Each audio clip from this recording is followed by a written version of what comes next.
Hello sir, ಈ ಕಡೆ ನಮಸ್ತೆ sir. Last sir, I am Shivakumar. ನಮಸ್ತೆ ಸರ್. ಸರ್, ಒಂದ್ ಸೆಕೆಂಡ್, ಇಲ್ಲಿ ಬಂದೆ. Karnataka fisherman Congress general secretary. ಕೂತ್ಕೊಳ್ಳಿ ದಯವಿಟ್ಟು.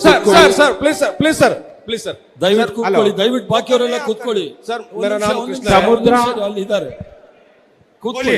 ಸಮುದ್ರ ಮತ್ತು ಕಡಲ ತೀರ ಸರ್, ಮೀನುಗಾರರ ಮಕ್ಕಳದು. ದಯವಿಟ್ಟು ಅದನ್ನ ಮೀನುಗಾರರಿಗೆ ವಾಪಸ್ ಕೊಡ್ತೀರಾ? ಸ್ವಲ್ಪ ತಿರ್ಗಾ ಹೇಳಿ. ಸಮುದ್ರ ಮತ್ತು ಸಮುದ್ರದ ತೀರ ಮೀನುಗಾರರ ಮಕ್ಕಳದು. ಅದನ್ನ ದಯವಿಟ್ಟು ಮೀನುಗಾರರ ಮಕ್ಕಳಿಗೆ ವಾಪಸ್ ಕೊಡ್ತೀರಾ? So he says the port of the sea belongs to the fishermen and their children. Would you give those coastal line to the fishermen children? And give it in what way? ಯಾವ ತರ ಬೇಕಾಗಿದೆ ನಿಮ್ಗೆ? ಮೀನುಗಾರರಿಗೆ ಕೊಡಬೇಕು. ಇದು ಬೇರೆ ಈಗ ಬೇರೆಯವರೆಲ್ಲ ಮಾಡ್ತಾ ಇದ್ದಾರೆ. ಈ ಮೀನುಗಾರ ವೃತ್ತಿಯವರಿಗೆ, ಮೀನುಗಾರರಿಗೆ ಆ ಕಡಲು, ಆ ಸಮುದ್ರನ ಕೊಡಬೇಕು ಅಂತ ಕೇಳ್ಬೋದು. ಬೇರೆ ಅಂದ್ರೆ ಯಾರು? ಬೇರೆ ಅಂದ್ರೆ ಈಗ MNC ಕಂಪನಿಗಳಿಗೆಲ್ಲ ಹರಾಜು ಕೊಡ್ತಾ ಇದ್ದಾರೆ. ಬೇರೆಯವ್ರಿಗೆ ಎಲ್ಲೆಲ್ಲೋ ಹೊರಗಡೆಯವ್ರಿಗೆಲ್ಲ ಬಂದು ಇದು ಕೊಡ್ತಾ ಇದ್ದಾರೆ. ಮೀನುಗಾರ ವೃತ್ತಿ ಮಾಡೋರಿಗೆ ಆ ಕಡಲು ಮತ್ತು ಆ ವರ್ಕ್ ಮಾಡೋದು ಇದನ್ನೆಲ್ಲ ಅವ್ರಿಗೆ ಕೊಡಬೇಕು. ಲೈಸೆನ್ಸ್ ಪ್ರತಿಯೊಂದೆಲ್ಲ ಮೀನುಗಾರರ ಮಕ್ಕಳಿಗೆ ಕೊಡಬೇಕು. Nowadays MNCs have come forward to take over our fishing business. So since we are professionally involved in this, traditionally involved in fishing activities, we need the rights of fishing for fishermen and their children. I think that is important. Siddaramaiah ಅವ್ರ ಸರ್ಕಾರ ಇದ್ದಾಗ 80% ಬರೀ ಮೀನುಗಾರರ ಮಕ್ಕಳಿಗೆ ಅಂತ ಮಾಡಿದ್ರು Siddaramaiah government. ಈಗ BJP government ಎಲ್ಲ ತೆಗೆದಾಕಿದ್ದಾರೆ. ದಯವಿಟ್ಟು 80% ಬರುವಂಗೆ ಕೊಡುವಂಗೆ ಮೀನುಗಾರರಿಗೆ 80% ಕೊಡುವಂಗೆ ನೆಕ್ಸ್ಟ್ ಸರ್ಕಾರ ಬಂದಾಗ ಮಾಡಬೇಕು ದಯವಿಟ್ಟು. When Siddaramaya ji was the chief minister, 80% of the fishing activities was with the fishermen. Now after BJP came to power, they have reduced it. So we want the status quo to be maintained, that 80% of the fishing activities should be with the fishermen. I think if the Congress comes to power, you can expect that. Sir. Okay, thank you Rahul ji. Congress ಪಕ್ಷ ಬಂದ್ರೆ ಇದನ್ನ ನಾವು ಖಂಡಿತವಾಗಿ ಅನುಷ್ಠಾನಕ್ಕೆ ತರ್ತೇವೆ. Sir one more question. ರಾಜ್ಯದಲ್ಲಿ ಮೀನುಗಾರರ ಮತಗಳನ್ನು ಪಡೆದ ಆರಾಮಾಗಿ ಕೇಳಿ. ರಾಜ್ಯದಲ್ಲಿ ಮೀನುಗಾರರ ಮತಗಳನ್ನು ಪಡೆದ ಬಿಜೆಪಿ ಸರ್ಕಾರ ಅವರ ಕುಟುಂಬಗಳನ್ನು ಯಾವುದೇ ವಿಧದಲ್ಲಿ ಮೇಲೆತ್ತುವ ಹಾಗೂ ಸಾಲ ಸೂಲದಿಂದ ಹೊಟ್ಟೆಪಾಡಿಗೆ ಬದುಕುವಂತ ಮೀನುಗಾರರಿಗೆ ಯಾವ ತರಹದ ಸಹಾಯ ಸೌಲಭ್ಯ ಮಾಡಿಲ್ಲ. ಇನ್ನು ಸಾಲದಲ್ಲಿ ಬದುಕುತ್ತಿರುವ ಹಲವಾರು ಕೋಸ್ಟಲ್ ಏರಿಯಾದಲ್ಲಿ ಮೀನುಗಾರ ತುಂಬಾ ತೊಂದರೆ ಅನುಭವಿಸ್ತಾರೆ. ಇವ್ರಿಗೇನಾದ್ರೂ ನೀವು ಬರುವಂತ ಸರ್ಕಾರದಲ್ಲಿ ಇವರಿಗೆ ಯಾವ್ದಾದ್ರು ಸಾಲ ಮುಕ್ತ ಮಾಡುವಂತ ಯಾವ್ದಾದ್ರು ಒಂದು ಅವಕಾಶ ಇದೆಯಾ? BJP after coming to power, they have taken the money votes from us, assuring us some help. After they came to power, they have totally neglected the fishermen. Now we are in deep trouble with a lot of debts. Will the Congress government will write off the debts? Well, I can't here take such decisions. These decisions are for the chief minister to take. ಈ ಒಂದು ವಿಚಾರದಲ್ಲಿ ಕರ್ನಾಟಕ ರಾಜ್ಯದ ಮುಖ್ಯಮಂತ್ರಿಗಳು, ಕಾಂಗ್ರೆಸ್ ಪಕ್ಷದ ಮುಖ್ಯಮಂತ್ರಿಗಳು ಇದರ ಬಗ್ಗೆ ತೀರ್ಮಾನ ತೆಗೆದುಕೊಳ್ತಾರೆ. But what I can assure you is that a Congress government will be very sensitive to the needs of the fishermen. ಏನ್ ತಮಗೆ ನಾನು ಭರವಸೆ ಕೊಡಬೇಕು ಅಂತ ಇದ್ದೀನಿ ಅಂದ್ರೆ, ಕಾಂಗ್ರೆಸ್ ಪಕ್ಷ ಇದನ್ನ ಬಹಳ ಸೂಕ್ಷ್ಮವಾಗಿ ಇದಕ್ಕೆ ಗಮನ ಹರಿಸಿ ಇದಕ್ಕೆ ಪರಿಹಾರವನ್ನು ಕಂಡುಹಿಡಿತೀವಿ. And we will make sure that your interests are protected. ಒಂದಂತೂ ನಾನು ಬಹಳ ಖಚಿತವಾಗಿ ಹೇಳ್ತಾ ಇದ್ದೀನಿ, ನಿಮ್ಮ ಆಸಕ್ತಿಯನ್ನ, ನಿಮ್ಮ ಇಂಟ್ರೆಸ್ಟ್ ನಾನು ಅದನ್ನ ರಕ್ಷಣೆ ಮಾಡ್ತೇನೆ. We understand very well your struggle and the unfair competition that you are put into. ನಿಮ್ಮ ಸಮಸ್ಯೆಗಳು ಏನಿದೆ ಅದನ್ನ ನಾನು ಆಳವಾಗಿ ಅರ್ಥ ಮಾಡ್ಕೊಂಡಿದ್ದೀನಿ. ಮತ್ತೆ ಅದು ಬಹಳ ವ್ಯಕ್ತಿಗತ ಬಹಳ ವಿರುದ್ಧವಾಗಿರ್ತಕ್ಕಂಥ ಕಾಂಪಿಟೇಷನ್ ಏನಿದೆ ಅದ್ರ ಬಗ್ಗೆನೂ ಸಹ ನನಗೆ ಗೊತ್ತಿದೆ. I understand how difficult it is for you to give your children an education. Not only that, for you to survive. ನನಗೆ ಅದು ಸಹ ಗೊತ್ತಾಗ್ತಾ ಇದೆ. ಈ ಒಂದು ಸ್ಥಿತಿನಲ್ಲಿ ನಿಮ್ಮ ಮಕ್ಕಳಿಗೆ ಯಾವ ರೀತಿ ಶಿಕ್ಷಣ ಕೊಡಕ್ಕೆ ನಿಮಗೆ ಕಷ್ಟ ಆಗ್ತಾ ಇದೆ, ಅದು ಸಹ ಬಹಳ ಗಂಭೀರವಾದ ವಿಚಾರ. And you are getting hit from multiple sides. ತಮಗೆ ಬಹಳಷ್ಟು ದಿಕ್ಕಿನಿಂದ ತಮಗೆ ತೊಂದರೆ ಆಗ್ತಾ ಇದೆ, ಅದನ್ನು ಸಹ ನಮ್ಮ ಗಮನದಲ್ಲಿದೆ. It is not just one area. ಒಂದೇ ಒಂದು ವಿಚಾರ, ಒಂದೇ ದಿಕ್ಕಿನಿಂದ ನಿಮಗೆ ತೊಂದರೆ ಬರ್ತಾ ಇಲ್ಲ, ಎಲ್ಲ ದಿಕ್ಕಿನಿಂದಲೂ ಸಹ ತೊಂದರೆ ಬರ್ತಾ ಇದೆ. You get hit by GST, you get hit by prices, you get hit by diesel, kerosene. ತಮಗೆ GST ಇಂದ ತೊಂದರೆ, ಬೆಲೆ ಏರಿಕೆಯಿಂದ ತೊಂದರೆ, ಪೆಟ್ರೋಲ್ ಇಂದ ತೊಂದರೆ, ಡೀಸೆಲ್ ಇಂದ ತೊಂದರೆ, ಸಿಮೆಂಟ್ನಿಂದ ತೊಂದರೆ, ಎಲ್ಲ ದಿಕ್ಕಿನಿಂದಲೂ ಸಹ ನಿಮಗೆ ತೊಂದರೆ ಆಗ್ತಾ ಇದೆ. So any real solution has to take into account all these factors. ಈ ಒಂದು ವಿಚಾರಕ್ಕೆ ನಿಜವಾದ ಖಚಿತವಾಗಿ ಏನಾದರೂ ಪರಿಹಾರ ಬರಬೇಕಂದ್ರೆ ನಾವು ಎಲ್ಲವನ್ನು ಸಹ ಗಮನದಲ್ಲಿ ಇಟ್ಕೊಂಡು ಪರಿಹಾರವನ್ನು ತಂದು ಕೊಡ್ತೇವೆ. The starting point is, do you believe in the value of fishermen? Do you believe in what they do? Do you understand what they are doing for the nation? ವಿಚಾರ ಏನು ಅಂತ ಹೇಳಿದ್ರೆ, ನಿಮಗೆ ಮೀನುಗಾರಿಕೆಯಲ್ಲಿ ನಂಬಿಕೆ ಇದೆಯಾ? ಮೀನುಗಾರಿಕೆಯಿಂದ ದೇಶಕ್ಕೆ ಯಾವ ರೀತಿ ಅನುಕೂಲ ಆಗ್ತಾ ಇದೆ, ಈ ನಂಬಿಕೆ ಬಹಳ ಮುಖ್ಯ ಅನ್ನೋದನ್ನ ನಾವೆಲ್ಲರೂ ಸಹ ಅರ್ಥ ಮಾಡ್ಕೊಳ್ಬೇಕು. Like the farmers give this nation food, you do the same job. ಯಾವ ರೀತಿ ರೈತರಿದ್ದಾರೆ ಅದೇ ರೀತಿ ದೇಶವನ್ನ ನಿಮ್ಮ ಕೈಲೂ ಸಹ ನಾವು ಕೊಡಬೇಕು ಅನ್ನೋ ಮೂಲ ಉದ್ದೇಶ. Farmers are farming the land, you are farming the sea. ರೈತರು ಕೃಷಿ ಭೂಮಿಯನ್ನ ಮಾಡ್ತಾ ಇದ್ದಾರೆ, ನೀವು ಸಮುದ್ರದಲ್ಲಿ ಕೃಷಿ ಮಾಡ್ತಾ ಇದ್ದೀರಾ ಅನ್ನೋದನ್ನ ನಿಮ್ ಗಮನಕ್ಕೆ ತರ್ತಾ ಇದ್ದಾರೆ. And the same protection that farmers get, you should also get. ಏನು ನಮ್ಮ ಕೃಷಿ ರೈತರಿಗೆ ರಕ್ಷಣೆ ಸಿಗ್ತಾ ಇದೆ, ಅದೇ ರಕ್ಷಣೆಯು ಸಹ ಮೀನುಗಾರಿಕೆ ಸಹ ಸಿಗಬೇಕು ಅನ್ನೋದು ನನ್ನ ಅನಿಸಿಕೆ. That is why I have been promoting and saying that a dedicated ministry for fisheries that is effective is very important. ನಾನು ಮೊದಲಿಂದಾನು ಹೇಳ್ತಾ ಇದ್ದೀನಿ, ಮೀನುಗಾರರಿಗೆ ಗೋಸ್ಕರ ಒಂದು ಮಂತ್ರಿಮಂಡಲವನ್ನ ಮಾಡಬೇಕು ಅಂತೇಳಿ ನಾನು ಹೇಳ್ತಾ ಇದ್ದೇನೆ. You have to have a place where you can put your complaints, where you can say what your struggle is about. ನಿಮ್ಮ ಸಮಸ್ಯೆಗಳನ್ನ ಅಥವಾ ನಿಮ್ಮ ಗಮನವನ್ನು ಹರಿಲಿಕ್ಕೋಸ್ಕರ ನಿಮಗೆ ಒಂದು ನಿರ್ದಿಷ್ಟವಾದ ಇಲಾಖೆ ಬೇಕು, ಅದನ್ನ ಅಲ್ಲಿ ಹೇಳಲಿಕ್ಕೆ ನಾನು ಅನುಕೂಲ ಮಾಡಿಕೊಡ್ತೇನೆ. I also understand there is a conflict between large fishermen and small fishermen. ಏನು ಮೀನುಗಾರಿಕೆಯಲ್ಲಿ ದೊಡ್ಡ ಮೀನುಗಾರರು ಮತ್ತು ಸಣ್ಣ ಮೀನುಗಾರರು ಸಹ ಒಂದು ಸ್ಪರ್ಧೆ ಇದೆ, ಅದು ಸಹ ನನಗೆ ಅರ್ಥ ಆಗ್ತಾ ಇದೆ. People who have huge resources and then people who are competing with them with almost no resources. ಯಾರ ಹತ್ರ ಅಬರ್ಗ ಶ್ರೀಮಂತರಿದ್ದಾರೆ, ಅಗರ್ಭ ಶ್ರೀಮಂತರಿದ್ದಾರೆ, ಯಾರ ಹತ್ರ ದೊಡ್ಡ ಬಂಡವಾಳ ಇದೆ, ಅವರಲ್ಲಿ ನೀವು ಸ್ಪರ್ಧೆ ಮಾಡಕ್ಕೆ ಸಣ್ಣ ಮೀನುಗಾರರಿಗೆ ಬಹಳ ತೊಂದರೆ ಆಗ್ತಾ ಇದೆ. And it is important that fairness persists. ಇದಕ್ಕೋಸ್ಕರ ನಾವು ಸರಿಯಾದ ರೀತಿಯ ಒಂದು ಕಾರ್ಯಕ್ರಮವನ್ನು ಮಾಡಬೇಕಾಗುತ್ತೆ. It shouldn't be that the small fisherman is starving to death and the big fisherman is taking everything. ಇದನ್ನ ನಾವು ನಿಲ್ಲಿಸಬೇಕಾಗಿದೆ. ಸಣ್ಣ ಮೀನುಗಾರರು ಅವರು ಹೊಟ್ಟೆ ಹಸಿವಿನಿಂದ ಸಾಯೋ ಪರಿಸ್ಥಿತಿನಲ್ಲಿ ಬಂದಿದ್ದಾರೆ, ಶ್ರೀಮಂತರು ಲಾಭ ಮಾಡ್ತಾ ಇದ್ದಾರೆ, ಶ್ರೀಮಂತ ಮೀನುಗಾರರು. But this type of understanding can only come after having conversations with you. This type of understanding can only come after conversations with you. ಈ ಒಂದು ವಿಚಾರದಲ್ಲಿ ಆಳವಾಗಿ ತಿಳ್ಕೊಳ್ಬೇಕಂದ್ರೆ ಇನ್ನು ಹೆಚ್ಚಿನ ಸಂವಾದ ಮಾಡಿದ ನಂತರ ಮಾತ್ರ ಈ ವಿಚಾರಗಳು ಹೊರಗಡೆ ಬರುತ್ತೆ. It will also come with experiencing what you are experiencing. ಮತ್ತೆ ಈ ವಿಚಾರಗಳು ಸಹ ನಿಮ್ಮ ಅನುಭವದ ಮೇಲೂ ಸಹ ಈ ವಿಚಾರಗಳು ಹೊರಗಡೆ ಬರುತ್ತೆ. So some years back I went on a fishing boat with my friends in Kerala. ಕೆಲವು ವರ್ಷಗಳ ಹಿಂದೆ ನನ್ನ ಸ್ನೇಹಿತರ ಜೊತೆಗೆ ನಾನು ಫಿಶಿಂಗ್ ಕೇರಳದಲ್ಲಿ ಬೋಟಿಂಗ್ ಹೋಗಿದ್ದೆ. Maybe some of you saw the video or the pictures. Maybe some of you saw the video and the pictures. ಕೆಲವರು ನೀವೆಲ್ಲ ವಿಡಿಯೋದಲ್ಲಿ ನೋಡಿರ್ತೀರಿ ಯೂಟ್ಯೂಬ್ ಅಲ್ಲಿ ಆ ಪಿಕ್ಚರ್ ನ. And so we left at 4 o'clock in the morning. 4 ಗಂಟೆ ಬೆಳಿಗ್ಗೆ there it is. There's the picture. Picture ಇದೆ ನೋಡಿ, ಅಲ್ಲಿ ಟಿವಿ ಸ್ಕ್ರೀನ್ ಅಲ್ಲಿ ಪಿಕ್ಚರ್ ಕಾಣ್ತಾ ಇದೆ. So we left at 4 in the morning. 4 ಗಂಟೆಗೆ ನಾವು ಬೆಳಿಗ್ಗೆ ಹೋದ್ವಿ. And we went out to the sea and then we put the net and we pulled the net out. ನಾವು ಸಮುದ್ರದ ಮಧ್ಯಕ್ಕೆ ಹೋಗಿ ಬಲೆಯನ್ನ ಬೀಸಿ ಮೀನು ಹಿಡಲಿಕ್ಕೆ ಪ್ರಯತ್ನ ಮಾಡಿದ್ವಿ. Huge amount of work and effort. ಬಹಳ ದೊಡ್ಡ ಸಂಖ್ಯೆಯಲ್ಲಿ ಮೀನಲ್ಲಿ ಸಿಕ್ತು. So I also realized what it means to pull the net.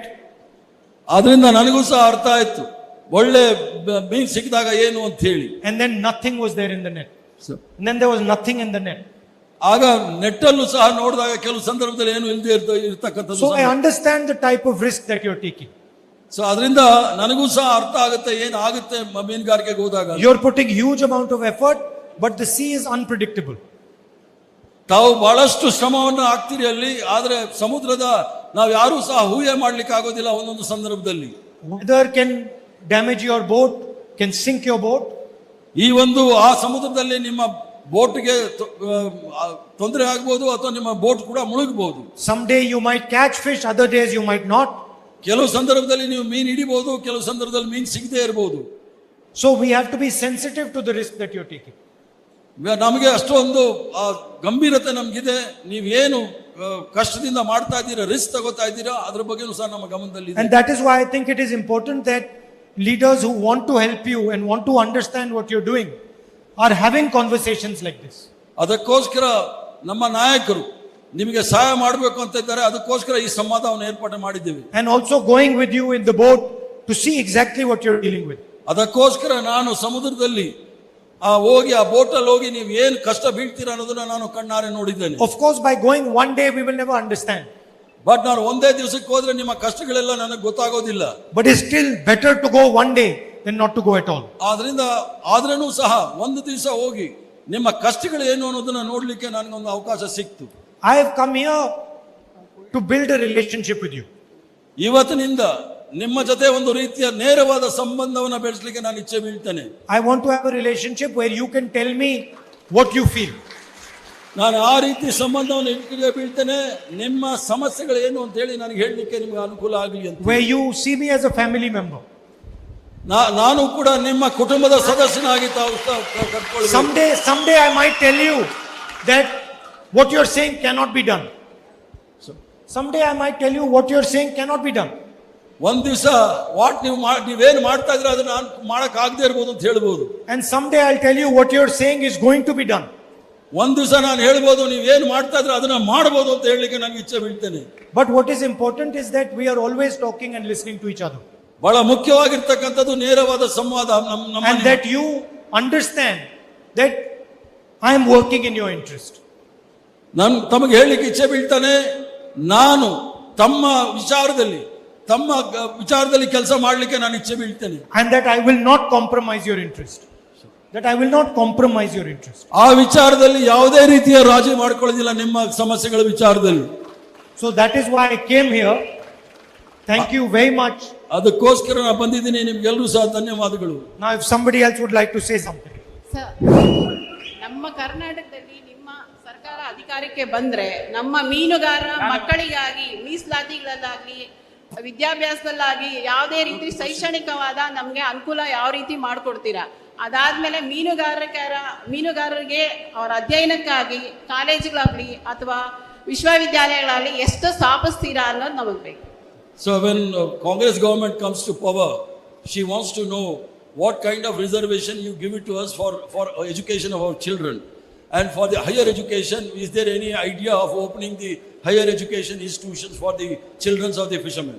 Well, I've been raising this issue throughout the campaign in Karnataka.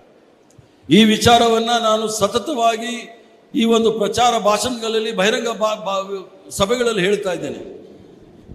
If we look at the national government, ತಾವೇನಾದರೂ ರಾಷ್ಟ್ರೀಯ ಸರ್ಕಾರವನ್ನು ನೋಡಿದಾಗ, and we look at the 70 most powerful people in that government, in the bureaucracy, ಈ ಒಂದು ಸರ್ಕಾರದಲ್ಲಿ 70 ಬಹಳ ಶಕ್ತಿಯುತವಾದ ಸಚಿವರನ್ನು ನೋಡಿದಾಗ, they are the people who run the government of India. ಈ ಒಂದು ಸೆಕ್ರೆಟರಿಗಳು ಏನಿದ್ದಾರೆ 70 ಜನ, ಇವರು ಸರ್ಕಾರವನ್ನು ನಡೆಸ್ತಾರೆ. They are the people who decide what the government of India is going to do. ಈ 70 ಜನ ತೀರ್ಮಾನ ಮಾಡ್ತಾರೆ ಸರ್ಕಾರ ಏನು ಮಾಡುತ್ತೆ ಅಂತ ಹೇಳಿ. What we find is that only 7% of them come from OBC, Dalit and tribal and minority communities. ಈ 70 ಜನಗಳಲ್ಲಿ ಕೇವಲ 7% ಮಾತ್ರ ದಲಿತರು, ಆದಿವಾಸಿಗಳು ಮತ್ತು ಹಿಂದುಳಿದವರು ಇದ್ದಾರೆ. So I have been raising the issue of the caste census. ಈ ವಿಚಾರದಲ್ಲೇ ನಾನು ಸತತವಾಗಿ ಜನಗಣತಿ ವಿಚಾರವನ್ನ ನಾನು ಈಗಾಗಲೇ ಬಹಳಷ್ಟು ವಿಚಾರದಲ್ಲಿ ನಾನು ಪ್ರಸ್ತಾಪ ಮಾಡಿದ್ದೇನೆ. When the UPA was in power, we did a caste census that asked everybody in India which community they were from. UPA ಸರ್ಕಾರ ಇದ್ದಾಗ ನಾವು ಜನಗಣತಿಯನ್ನ ಮಾಡಿ ಯಾವ ಸಮುದಾಯದವರು ಎಷ್ಟು ಜನಸಂಖ್ಯೆ ಇದೆ ಅನ್ನೋದನ್ನ ತಿಳ್ಕೊಳ್ಳಿಕ್ಕೆ ನಾವು ಮಾಡಿದ್ವಿ ಜನಗಣತಿಯನ್ನ. That data is available with the government of India. ಆ ಸಂಪೂರ್ಣವಾದ ಜನಗಣತಿ ಈಗಿರ್ತಕ್ಕಂಥ ಕೇಂದ್ರ ಸರ್ಕಾರದಲ್ಲಿ ಇದೆ. But the government of India is not releasing this data. ಇವತ್ತಿಗೂ ಸಹ ಕೇಂದ್ರ ಸರ್ಕಾರ ಅದನ್ನ ಬಹಿರಂಗ ಪಡಿಸಿಲ್ಲ. When you go to the doctor with a problem, For example, you have an injury on the leg. The first thing the doctor will do is take an MRI or make an X-ray. ತಾವೇನಾದರೂ ವೈದ್ಯರ ಹತ್ರ ಹೋದಾಗ ಕಾಲಲ್ಲಿ ನೋವಿದೆ ಅಂತ ಹೇಳಿದಾಗ ಅವರು MRI ಮಾಡಿ ನಿಮ್ಮ ಎಕ್ಸ್ರೇ ತೆಗಿತಾರೆ. He does this to understand the problem. ಆ ಎಕ್ಸ್ರೇ ಯಾಕೆ ತೆಗಿತಾರೆ ಅಂತ ಹೇಳಿದ್ರೆ ನಿಮ್ಮ ಸಮಸ್ಯೆ ಏನು ಅಂತ ತಿಳ್ಕೊಳ್ಳಿಕ್ಕೋಸ್ಕರ.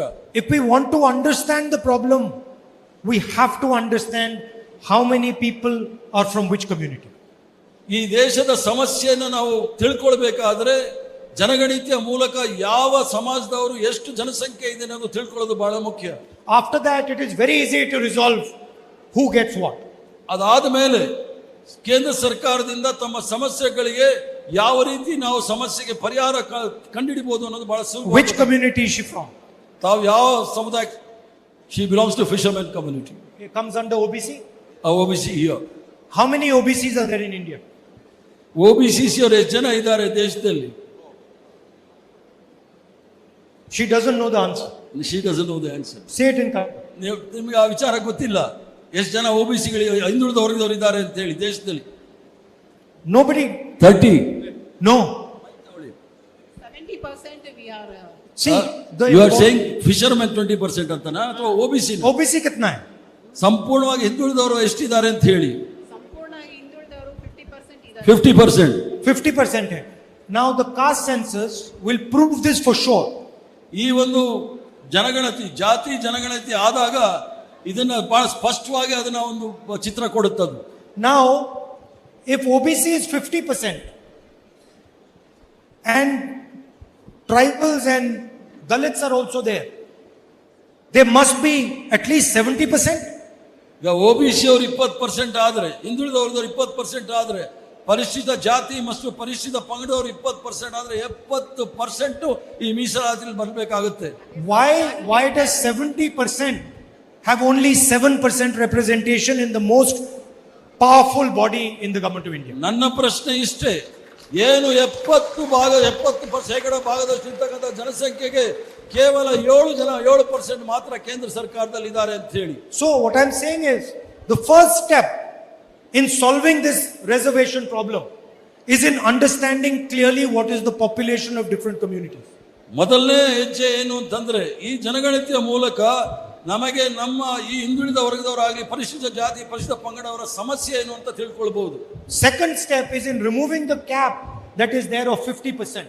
ಈಗ ಮೀಸಲಾತಿಗೆ ಒಂದು ಮಿತಿ ಇದೆ, 50% ಮೇಲೆ ಮೀಸಲಾತಿ ಮೇಲೆ ಹೋಗಬಾರ್ದು ಅಂತ ಹೇಳಿ ಆ ಮಿತಿಯನ್ನು ನಾವು ತೆಗಿಬೇಕಾಗುತ್ತೆ.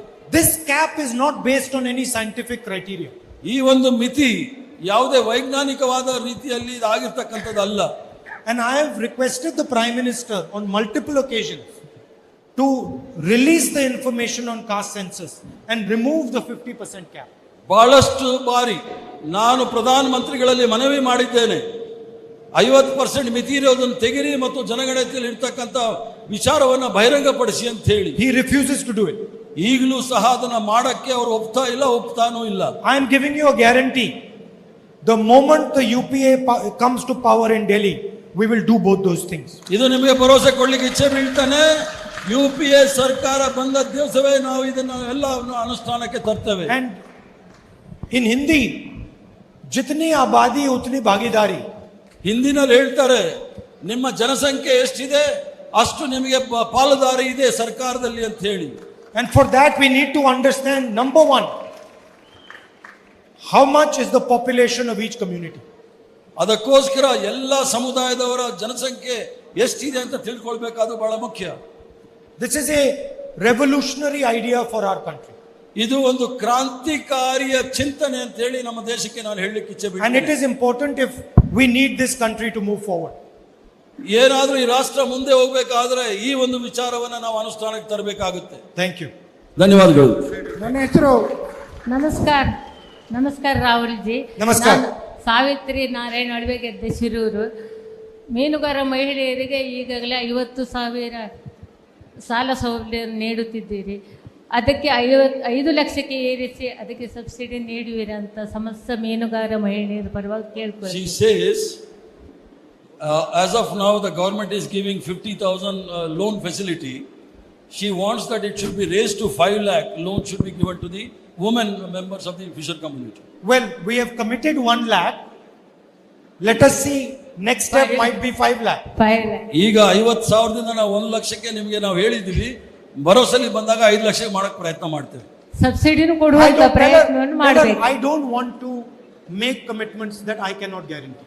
ನನಗೆ ಸುಳ್ಳು ಹೇಳಲಿಕ್ಕೆ ಇಚ್ಛೆ ಬೀಳೋದಿಲ್ಲ. ನನ್ನ ಕೈಲಿ ಏನಾಗುತ್ತೆ ಅದನ್ನು ಮಾತ್ರ ನಿಮಗೆ ನಾನು ಭರವಸೆ ಕೊಡ್ಲಿಕ್ಕೆ ಆಗುತ್ತೆ.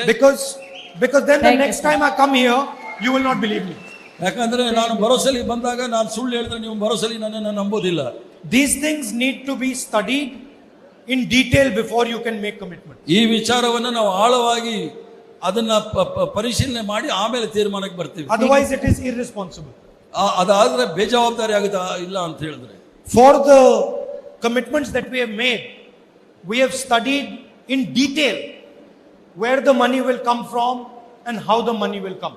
ಏನು 4 ಭರವಸೆಗಳನ್ನ ನಮಗೆ ನಾವು ಕಾಂಗ್ರೆಸ್ ಪಕ್ಷದವರು ಕೊಟ್ಟಿದ್ದೀವಿ, ಇದನ್ನ ಆಳವಾಗಿ ನಾವು ಅಧ್ಯಯನ ಮಾಡಿ ತಮ್ಮ ಮುಂದೆ ನಾವು ಹೇಳಿದ್ದೇವೆ. That is why I can say it with confidence. ಅದಕ್ಕೋಸ್ಕರ ನಾನು ಪೂರ್ಣ ನಂಬಿಕೆಯಿಂದ ನಿಮ್ಗೆ ಹೇಳ್ತಾ ಇದ್ದೀನಿ. And with confidence I can tell you that 1 lakh loan we will give you. ಆದ್ರಿಂದ ಈ ಒಂದು ಭರವಸೆ ಏನಿದೆ 1 ಲಕ್ಷ ಲೋನ್ ನಾವು ಕೊಡ್ತೀವಿ. Thank you. Thank you sir. ಧನ್ಯವಾದಗಳು. ನ್ಯೂಸ್ ಫಸ್ಟ್ ಪ್ರತಿಕ್ಷಣ ನಿಮ್ಮೊಂದಿಗೆ.